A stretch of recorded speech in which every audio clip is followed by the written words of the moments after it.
studios in New York City. This is Charlie Rose.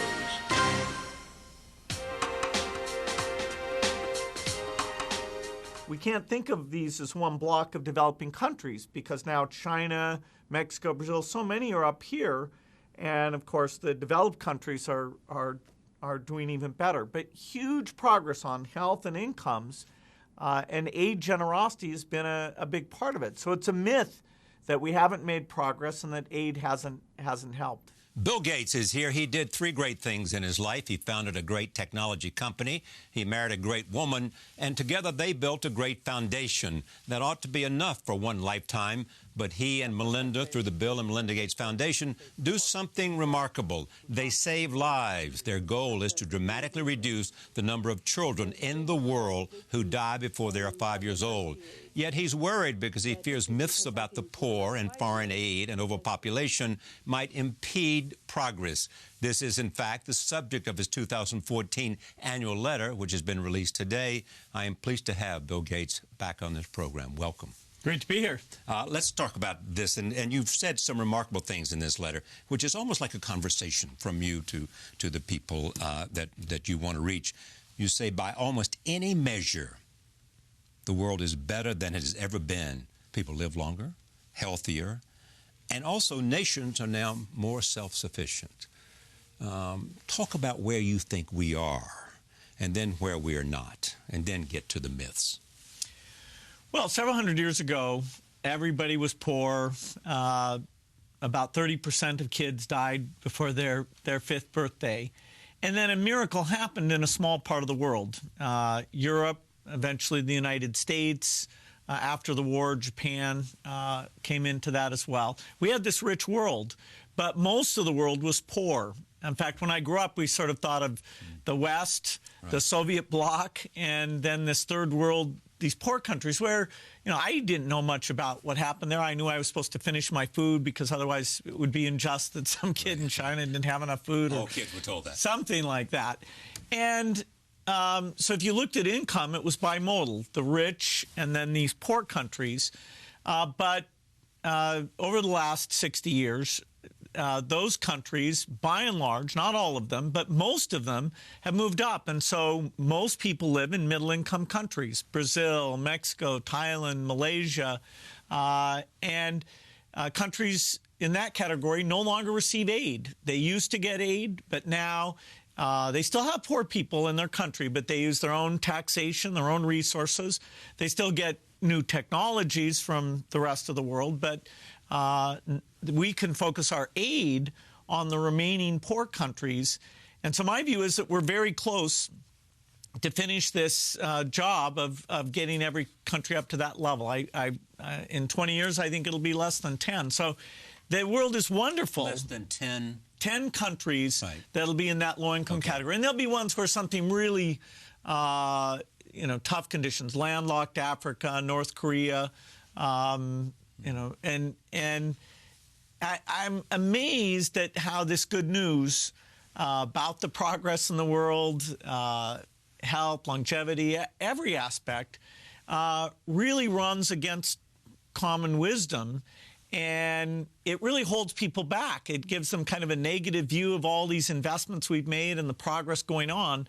And so I think that's debilitating, and people have a hard time explaining why Melinda and I are spending money the way we are when they see that, they think poor countries are just destined and that we haven't made much progress. But you worry because people don't believe that there has been change and that there can be even more remarkable change. Where does that resistance come from? Why are there these myths about the poor will always be poor, about foreign aid, and about the fact that if we do a lot of these things with development will come overpopulation? Where is the myth coming from? Well, I believed these myths before I got involved in this work. You believed in them? Yes. I think, when somebody wants to appeal to you to help out the poorest, they show you the worst conditions. When somebody wants to be cynical about poor countries, they show you the tough conditions. And so whose job is it to say things have improved. It's not a headline piece of news. Bad things are headlines. Tornadoes, earthquakes. But the fact that you have this gradual day-by-day decrease in deaths, increase in literacy, increase in longevity, increase in GDP, there's no moment where that's all of a sudden some big announcement. And that's why I took a contrast of going to Mexico City in 1987 and going, wow, this is poor country. People are spending a lot of time just carrying jugs of water around. And a recent visit where, sure, there's poor people, but it's mostly middle income, middle class. And that's why they are now a lot of work to do, but they're taking care of themselves. They're improving education, improving taxation. And so it creeps up on you. And unless you work in the field, you're just seeing those headlines and kind of this bad news that may make you think, gosh, we haven't made this progress. And if, in fact, people believe that progress is being made and can be made, they're more willing to support the effort. Absolutely. What they do is they look at, okay, what happened in Mexico, what happened in Vietnam?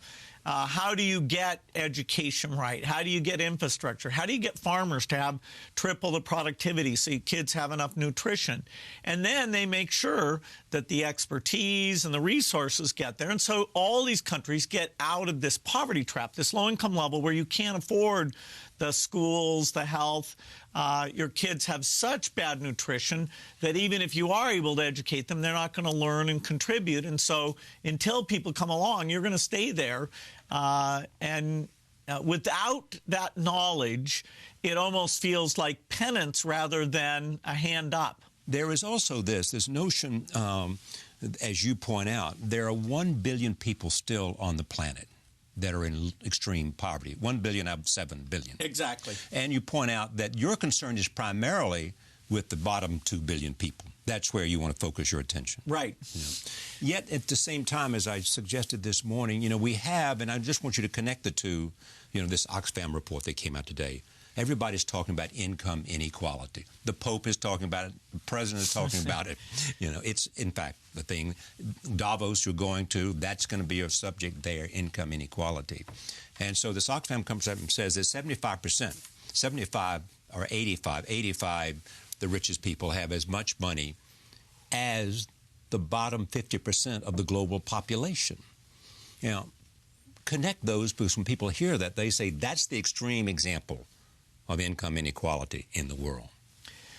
Well, if those numbers, which I'm sure there's some construct that they feel that's correct, if that makes you think the poor aren't improving their livelihoods, then that is just another example of misleading people. What really counts? Your children survive, you have enough nutrition, you live a long life, you're literate, you have economic freedom. Eventually you can have a refrigerator, a TV, a mobile phone.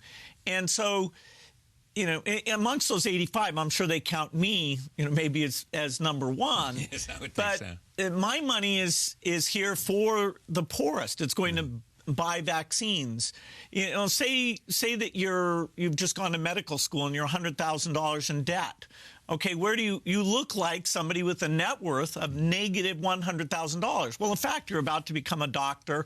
If you look at your consumption, you're not starving. The number of people starving on the planet is way less than at any time in history. And so it's the kind of statistic that might make you glum, and it might make you think, hey, redistribution, growing the wealth of the world is not the answer here. Just purely redistribution, that's what this is all about. And, yeah, different countries can have taxation policies. Warren and I are sort of on the side of taxing the rich a little bit more. In this country would not be that harmful, but that's not what's going to get the world. That's not the primary thing that'll move the world forward. Better education. If I had one wand, I had a choice: take away all that wealth and give it to the poor, or improve the U.S. education system. The education wish would be 100 times more powerful because then you're developing people's capabilities, and then they pick professions and do things. I'm not disagreeing with the figure, but it does not lead people to see what's gone well and encourage them to do more of it. Well, the point you also make is that if you look at all these countries where there's been an emerging middle class, what emergence into the middle class means is you get a better education, you have better health, and therefore you're able to do more in terms of contributing to an economy that will lift more people into the middle class. Right. You know, so let's talk about foreign aid as a myth, too, because there are many people who believe that foreign aid doesn't work. There are many people who believe that there is corruption, and many people who believe, you know, there's a better way to do it. You say? No, foreign aid has a significant responsibility for improving health, improving agriculture, and those are antecedents. Those are necessary elements for a country to advance its economy. What we've done with vaccines, reducing measles deaths, getting polio near eradication, that's why kids can develop physically and mentally and have countries that go on to look like we want, like these middle-income countries. So attacking foreign aid, in the past, when it was Cold War payments, where people weren't good at measuring these things, yes, I won't stick up for all the aid dollars that have been spent. But Melinda and I had total freedom of how we'd spend our money. So the idea that with our analytic ability, we happen to be suckered into some completely dead-end program, I'm saying I don't think so. No. And here's why. You also point out that the budget for foreign aid is remarkably a small percentage of the budget of most countries. Norway, having the largest aid budget, is only 3%. That's right. So their budget. They're exemplary. They, as a percentage of the economy, our budget, they do the most. We're a little bit less than 1%. And amazingly, when you get pushback on foreign aid, it's because people think, amazingly, it's 10 or 20%. And so, in fact, if we were sending that much overseas, even I would say, wow, yes, it's more effective. But then again, we've got a lot of problems. The balance that it, I wish it was 2%. I have to say. Ask you that. You think the good number would be 2% for America? 2% for America would be fantastic. And about 41% of it is health related? Yeah. The U.S. has a very high percentage that's increased a lot that's health related, just over a third. You don't see this just in terms of numbers. I mean, to talk to you over the experience that you have had and the places you have been, from India to Africa to a lot of places in which you've seen things firsthand, it becomes more than numbers. It becomes more than 5%. It becomes $1 makes a difference in a life. And all lives have equal value, which has been the mantra of the foundation. Yeah, if you go and actually meet a mother whose child is dying and you realize, a vaccine that could have been given to that child would have saved their life, or some malaria drugs, or a bed net. You can't have that experience and not really get dedicated to this cause. Melinda's in Tanzania with our oldest daughter right now, seeing what it's like working on a farm. And it's that being there that, helps you understand, okay, it's going to be hard. How do you keep vaccines cold? How do you get the farmer education right? If the roads aren't there, it's tough to get the farm output out and sell it at the right price. So it's not easy, but you can hardly come back to the wonderful country we live in and not feel like, geez, why are they, for lack of a little bit of money, why are they having such difficulty where even with all their efforts, if that kid doesn't get the nutrition, I don't care how hard they try at school, they're not going to learn. 3 is that development does not mean overpopulation. She wrote this, but make her point. Well, this is a myth that I believed so much, both she and I, that the early days of the foundation, we weren't sure whether to get involved in health. We did a lot to fund access to contraception tools. This was in the 90s. The foundation was quite small compared to how we grew it later. And partly we were hesitating, and it was wonderful. We met the people involved in this contraception availability work, and they educated us about how, as you improve health, women voluntarily choose to have less children. And that's why the only places in the world are either bad health and high population growth or good health and low population growth. I mean, the point is made that, in fact, there are many women in certain areas who, because there's so much childhood death, they have a lot more children than they might otherwise have if they knew about either contraception or good health practices. Right. So if your parents want to have at least 2 children survive, and they want to have a 90% chance, then they're going to have quite a few kids to get that very high probability. And so only as they see that kids are being healthy, there's a bit of a leg, so you get a bulge in their population where you cut the death rate down, and before the birth rate drops. That bulge, as it moves up into your working age, is called the demographic dividend because of the percentage of your population earning income is very high. And that's often the time when a country is lifted up into this middle income status. It's quite beneficial. But now we know that the world is going to peak in population. We've had the most number, we're past what Hans Rosling calls peak baby. Yes. We've had the most number of under 5-year-olds that the world is ever going to have, and all the increase now is taking that age pyramid and filling out the higher age groups that'll take us from the 7 billion up to a little less than 10 billion. Tell me about James Burke and his book about the Renaissance and how it influenced you. Well, it was kind of a mind-blowing thing to learn that the mindset in ancient days was about decay, that, the Garden of Eden, everything was perfect and pristine, then we started sinning, and they saw that things were falling apart. And the idea of new knowledge, new invention, just was foreign. The medical knowledge came from 1,000 years before. But then when they started in painting and logic and medicine, to find out that those old things, they hadn't come up with these techniques, and they were wrong about anatomy, and they hadn't seen, they hadn't mapped things out. There was this sense of we can discover new things, that mankind's curiosity, that we can build a better world. And that mindset, that forward-looking, the world will be better in the future than it is now, that helped fuel this sense of, okay, let's do science. Now, and is that the reason that you signal out these benchmarks that you talk about in terms of 2035, we can do this and we can do that, and in 18 years we can eradicate Yes, polio? I think this negative mindset where people don't see the wonderful progress actually is almost like olden days where, in fact, the American public, when asked about their kids' futures or poor countries or a variety of topics, show that they're more aware of the problems than the good things that are happening. And I have a concern about that, certainly in terms of their generosity, but also in terms of long-term investments in other areas as well. So why don't you put some funds in terms of public understanding of these kinds of issues? I mean, you're doing what you do by writing the letter and capturing my attention and other people. Yeah, I don't know. I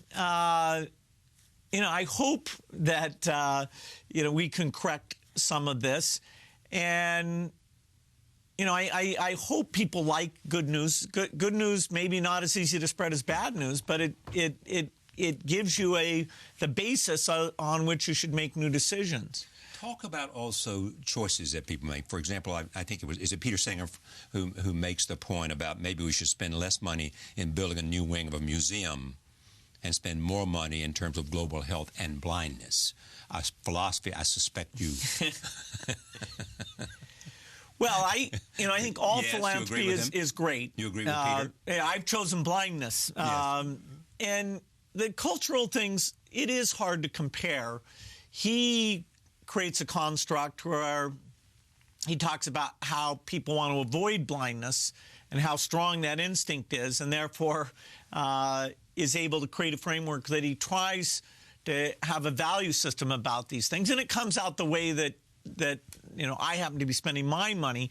But I wouldn't want to abridge in any way philanthropists' ability to spend things. I think if they had the confidence that the money against blindness is well spent, if we can show them that works, I think in general that will gain share versus other things. I think this fear of corruption and not knowing if somebody's really measuring these things, a little bit that holds back even personal philanthropy as well as these government aid amounts. I want to talk about infectious disease in a moment, but when you look at these goals that you have, and beyond having a broad sense that it's possible, what is it necessary to make it possible other than a mindset? Clearly, metrics, accountability, a sense of what works and fueling that rather than what doesn't work. Tell me how you get there. Well, you have to fund new science. You have to fund a malaria vaccine, which wasn't being done. The center in Mexico that improves wheat and corn, it almost shut down because it didn't have enough funding, and yet those better seeds that come out of there have such an unbelievable effect. And, you know, who's supposed to fund those crops that help poor people grow more? It's not clear. The poor countries can't, and the rich countries could, you know, end up missing that as an opportunity. So science, innovation is a starting point. Yeah. And then delivery systems where you're building up the local capacity, and that's always very difficult. Okay, and what's the balance between the two? I mean, in terms of developing new vaccines or developing cooling systems so you can get vaccines already around to those people who need them? The biggest part ends up being the delivery. The science piece was so underfunded that actually we spend about 40% of our money on that new tool discovery piece. Yeah. And about 60% in delivery. For the field as a whole, because... But delivery is primarily being able to develop cooling systems to get vaccines, or is it more than that? It's to buy the vaccines themselves, and then to pay the primary health care worker who actually goes out and does that delivery. Or in the case of AIDS, you'd have inventing a new vaccine versus actually buying the AIDS drugs that we know that work, getting them out there to the people who need that as life-saving medicine. And so the biggest numbers are in delivery, but if you don't fund the upstream invention, then you're missing, you'll never get rid of malaria. Does that have to be a constant ongoing effort to go upstream? There's never a point in which you stop going upstream and say, we found what we need, or is there? So now we can simply focus on downstream. Well, you know, we've decided our foundation will end 20 years after neither of us is around because we think, you know, hopefully that's like, you know, 30, 40, 50 years from now. I think the problems of global health, certainly infectious disease, can largely be solved during that time frame. Let's go through polio. Where are we on polio? Because that's been a particular... And what's interesting about polio is you're getting money from other people now who've come on board with gifts of $100 million. To say, I support this, go make it happen. Yeah, Mayor Bloomberg, Carlos Slim, and so a lot of people have joined, and they not only give money, they've lent their voice, they've talked to other people. 2013 was a good year in some ways. India went, now it's the third year they've had no cases. Right. That was very impressive. We had 2 new outbreaks, one in Syria, one in Somalia. Yeah. So we generally expect about 1 a year. And so that was a bit disappointing. The ongoing challenge, the big challenge is Nigeria and Pakistan. Right. Nigeria has about half as many cases. And so we're rushing to get things really right in Nigeria to try and get it done before the unrest around the May 2015 election causes a distraction away from all the health activities. So we're close on that one. In Pakistan, even in the last few days, there have been some tragic killings. And what are they about? Well, the polio program has been demonized as a plot of Westerners to do something bad, sterilize women, almost as though it's got a bad intent. And so truth is on our side. We're just trying to help those kids not get paralyzed. But we have to have voices that are trusted, Muslim leaders, other countries that they look to. And so we had the vaccine summit last May in Abu Dhabi.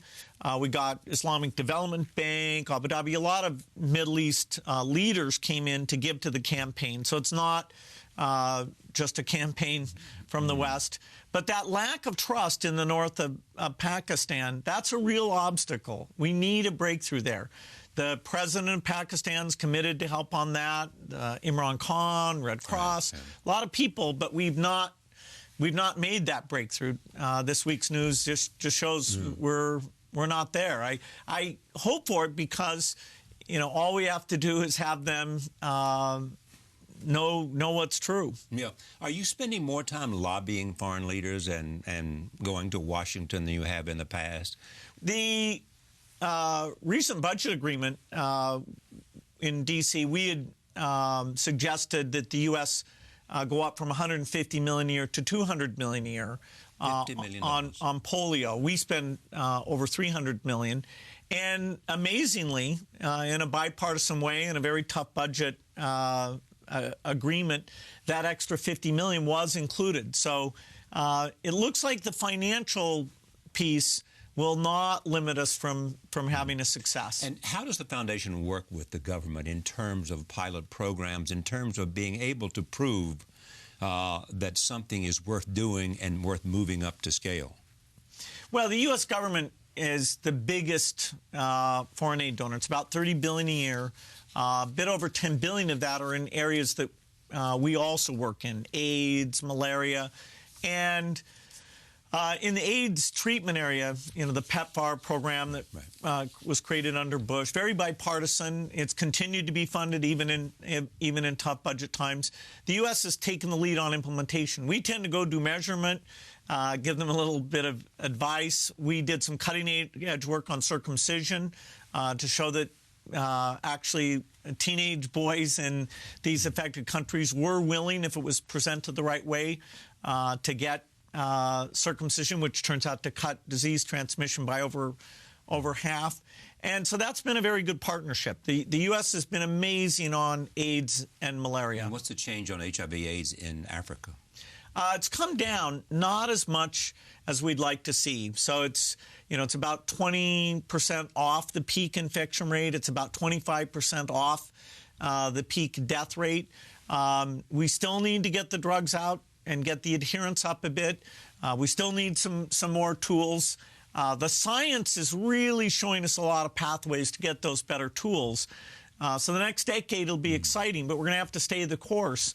We're going to have to keep funding that treatment for a long time. Tell me with this number, in terms of Africa, if you look at the last 5 years, that 7 out of 10 or the fastest growing economies are in Africa.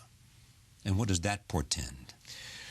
Well, the African economies didn't grow for a long time, even as the longevity went up, literacy went up. Charles Kinney wrote a whole book called Getting Better that talked about that GDP wasn't moving yet. Their lives were improving. Now that's changing. Even countries like Ethiopia that were very poor have increased their GDP a lot. The agricultural policies have helped there quite a bit. Infrastructure's helped there quite a bit. Now you have laggards, Central African Republic, Mali, Democratic Republic of Congo. Conflict. Yeah, and when you have conflict and those landlocked nations in Africa, including DRC is the one with a large population, about 60 million, that's going to take time. Those are very, very tough places. Most of the coastal countries are where we're seeing the growth. Kenya, Tanzania, Nigeria, Ghana, a landlocked country. Botswana is very impressive because they've managed their farming and diamond wealth quite well. And so they and South Africa are the two wealthiest. And in fact, except for a few special programs like some AIDS money, they by and large are self-sufficient now. Let me bring you back to the United States. Are you optimistic about change in education? I am, but the distance between the Asian countries and the U.S. continues to grow. The way that they evaluate their teachers, train their teachers, and some cultural intensity around education means that when it comes to being good at math or science or reading and writing, the distance has really opened up. The administration, has pushed to have programs. Yeah, Arne Duncan with the support of the president has pushed for helping teachers get feedback, and having it observation, student surveys, learning measurements, things that can help us say, okay, the teachers that are doing well, let's really look at those best practices and spread those around. But it's slow. State by state, you get reversals. Here in New York City, the charter movement, may continue to get strong support, may not. Mayor, right? Some concerning things have been said along those lines. Talk about technology for me, too, because, there's many people think that technology is a panacea for everything. And you have been out front in saying, no, it's not, especially in those areas where you're concerned with in terms of global health.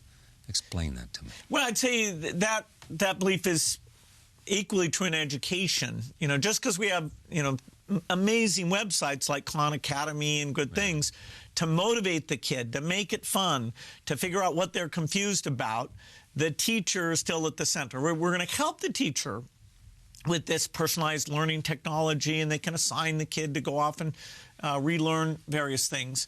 But the personnel system that improves that teacher and helps them be good is as important as in African healthcare, that primary healthcare worker who's got to show up and be trained and make sure their supplies are in stock. And so amazingly, we keep coming back to, yes, magic tools are part of the arsenal, but the basic design of the personnel system, the measurement, if you don't get that right, which in places like northern Nigeria, it's not working today, then anything else you do, including new vaccines, really is going to have much impact. And so it's the same lesson in both of our key domains. When you call on a government, do they say, oh, my God, thank you, Mr. Gates, please come today? Are they anxious to hear from you? Because you're talking about programs that will affect their own citizens in terms of health and programs that are opportunities to lift them into the middle class. Well, I've been very impressed with the governmental leaders' willingness to sit down and hear about other countries in similar situations that are doing better than they're doing, who are getting vaccines out or running the primary health care system, where whose farm sector is far more productive. And being able to get their ear and give health and agriculture a little more priority than they'd receive otherwise, that's beneficial. Ethiopia is a case where Meles, who was the previous leader, he sort of didn't trust the donors. For some reason, he in a meeting with Melinda, he really said, come in and help us redesign how agriculture gets done. He hired one of the top people from the foundation, created a new, what he called the Agricultural Transformation Agency. We gave him the resources to go do that. That started 5 years ago, and now the payoff's incredible. The new prime minister's carried that on in a great way. So, if they feel like you're going to be with them for the long run, that you're not trying to get a photo op, and that you have experts who've seen these kinds of problems, then you can get them to pay attention. So I'm very happy with the reception we get. And even on polio, where I'm calling up, always saying, hey, you've got to do more. You got to call this guy. You've got to make sure this happens. They take the call. Do you get any pushback to saying why polio? Because, yes, I understand, Mr. Gates, that you want to show that we can do things about polio, and it's very important to have the frame of mind that these infectious diseases can be conquered. But at the same time, we need a lot of other dollars to be spent on a whole range of diseases that are having a terrible effect on so many lives, like cancer, like... Well, infectious disease dominates in these countries. Global health. In their health picture. Yeah. Now, as they get richer, as they get obesity. But not here as much. Well, not in the rich countries. It's heart disease, cancer, neurological. You have a few countries that, like India, where they have both at the same time. That they have enough middle-class people that they're starting to see diabetes go up quite a bit, actually at a rate that's higher than you'd even expect, while they still have huge infectious diseases. They're the one where they've really got both. Mexico's... No, go ahead. Mexico's moved out of infectious diseases very low there, but now they have an obesity level that rivals our own. I mean, it's very interesting when you talk about the necessity of bringing out of poverty into the middle class. It brings with it a set of problems. You know, health issues are one, also climate and change, which affects health too. Right. So I wouldn't say that the development agenda is the only big problem we should work on. I'd put it at the top of the list, the equity of everybody being in middle-income countries. But, boy, we better take on these the health problems of affluence and the environmental problems of affluence every bit in parallel. But, you know, there's enough resources. You know, you can put on a carbon tax, you can fund the R&D. They don't have to be competitions where you pick no of those three things. We can only do one or two. Speaking of that, we've watched this week even more extreme examples of pollution in China. What's your take on China and its ability to deal with those kinds of issues that have to do with its own industrialization? Well, I think you can take the U.S. at the level of wealth that China's at today and say what a horrible polluted place it was. Yeah. I mean, it was terrible. And we didn't even know the mistakes we were making. China has the benefit of seeing that, you know, certain chemicals we put out there were a real problem. Now, they've got a lot of work to do. And they're the first to say, look, you took a longer time now. Don't expect us to move as fast as you expect us to. They'll move faster than we did. Yeah. This pollution issue really has both the government, which in terms of executing on activities is very capable, and the people quite focused on it. So cleaning up the coal emissions, cleaning up the car emissions, they're on track now, and I think it'll be quite impressive how quickly they can move because they've seen solutions in other rich countries. Have you met the new leadership of China? Yeah, in fact, he was vice president before, and both he and his wife we had interacted with quite a bit. She's both a singer and a general, isn't she? Yeah, and she's very impressive. Yeah. I got to know her because she works on the three diseases we work on in China. She works on HIV. She does a little bit on tuberculosis, and she does a lot on anti-tobacco. The smoking levels in China are very high. Those are the three diseases that they're not, given their wealth, they're not doing as well as you'd expect. And they've got it in their sights. And how do you see their ability to turn around the economy from a exporting economy to a domestic demand economy? Well, I have quite a positive view of that. You have a range of their ability to turn that ship around. Well, they're doing it. They're doing a very good job of it. Now, growth will drop from the 10% level to as low as maybe 6% as you're making that change. You have a credit situation where credit's been kind of in the wrong place. You've controlled interest rates. But if you've got a technocratic issue about how you manage an economy and the structure of the economy, talking to their government leaders, they've looked at countries in the past. It's so well informed and looking at the numbers that they'll do the best. Now, every country that's gone from these high growth periods into these more service-oriented areas, they've had blips in growth. I'm not sure that China will have to have that. We certainly had, many ourselves that we went through. And as their demand comes down, for China, 6% growth is not a disaster. What do you think of the president's speech on the balance between security and privacy? Well, I think you can strike a balance between those things. Did he find the right balance in your judgment or not? Well, I do wish people would say that, remind us that when it comes to stopping terrorists from having access to nuclear materials, to biological weapons of terrorism, we all have an interest in some cases in the government catching those activities before they go too far. And so privacy is absolutely important, but do we have a balance? Do we have an advocate in there who says reducing the chance of severe terrorism is also a very, very appropriate role, and that doesn't fit nicely in the U.S. versus non-U.S. Type framework. Have you changed your opinion of Edward Snowden at all? No, I think there seems to have been a kind of shift in terms of Snowden. I've always had a negative view of what he did. I can't see that positively. One of the things the president's looking to is he doesn't want for the government to house all the metadata and all of that. He's just looking for, over the next 30 days, to get some recommendations. Where should it go?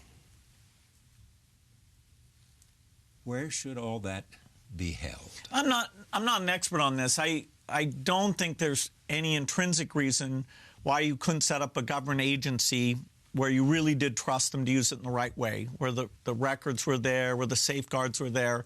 I think every solution has some challenges, and he ruled out the government holding it, which might have been my choice. The idea that when you know somebody's a bad actor, that you can see what they've done for the last 90 days, who they've called, various data activity they've engaged in. I think that's just so valuable, and you ought to be able to prevent abuses. You don't seem to be worried about the privacy or whether they might have been invading the privacy, or even, one of the significant changes the president did is you can't just go query to get this information. Now you got to get a court order.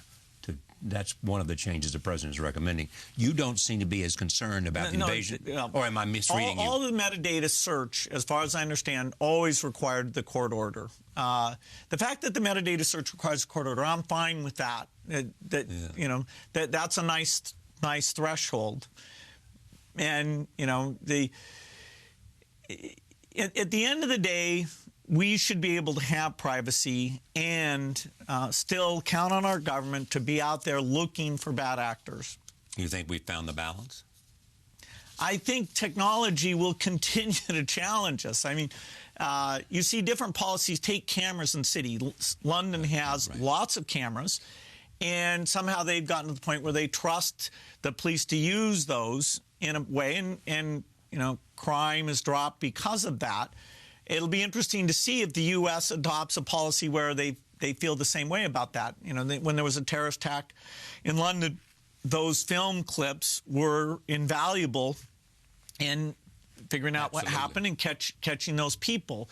But it's all about, do you trust that if you're taking all these videos, do you trust they'll be used properly? And, can we set up, government structures that we will basically trust? In the U.S., I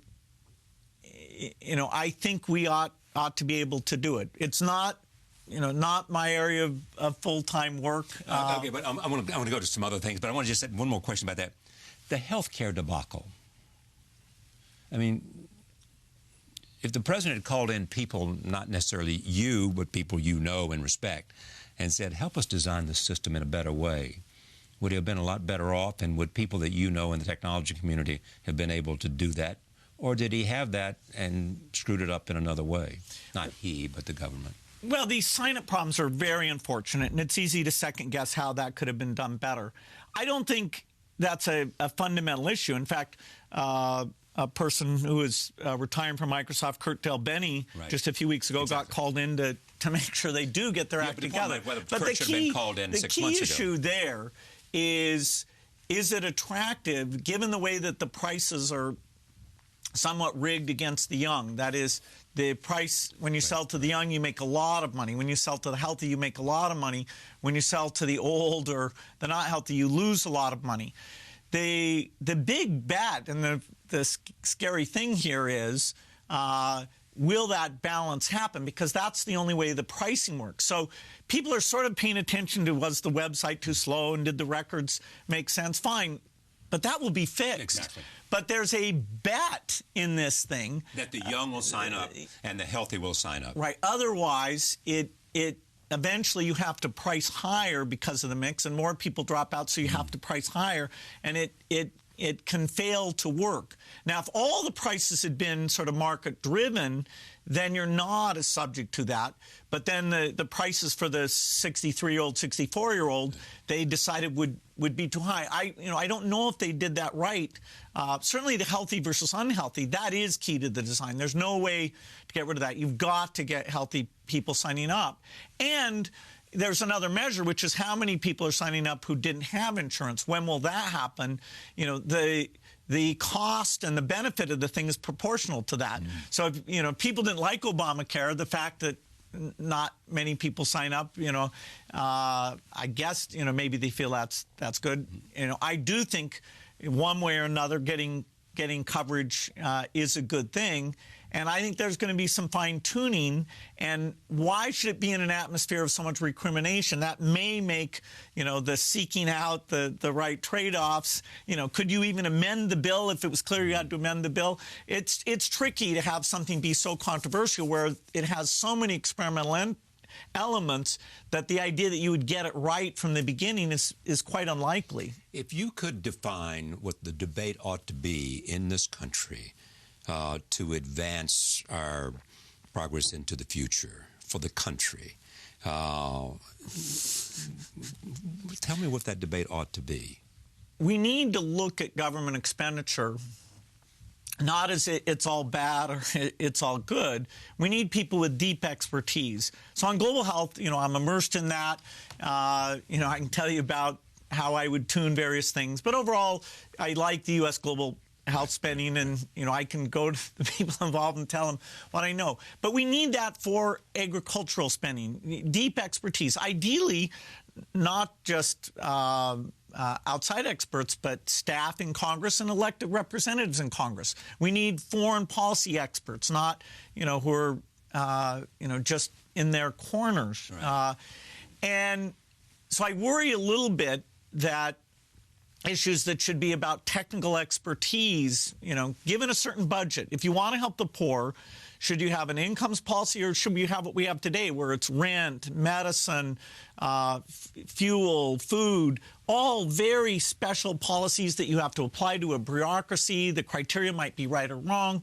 I'd love somebody who was neutral in the sense of not saying it, should be 10 times bigger, and not saying it should go away. Take what we're spending on the poor and go look at it. It can't be right. It accumulated over many years. It's got so much complexity. So the kind of tuning of programs and the real discussion of, what if people want it to be smaller, what is it they really don't like? How do you get people to state a position really on the specific spending? Not this general, there's waste out there. I know there's waste out there, but really get into the discussion. So I worry that because it's become so complex, and because you're sort of fighting in your corner politically is what you get elected, that this kind of intelligence of, okay, is it written well?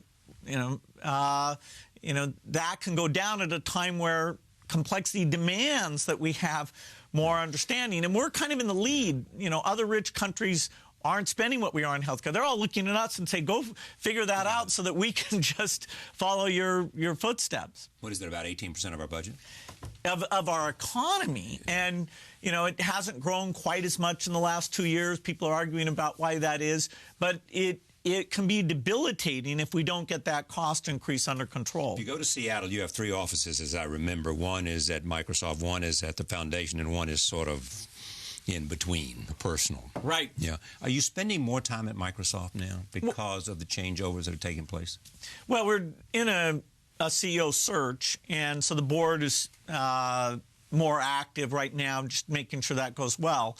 Once there's a new CEO, then it'll be up to that CEO. If they want me to up my time there a bit for a while, if a new CEO says, I need you on campus, you'd be willing to be there and spend more time? Not full time. My biggest job is going to be the foundation work. But I would make trade-offs and spend more time if that was. Yeah, is it productive for you to have that, to do that? I mean, because some say, you don't want the guy who founded the firm around.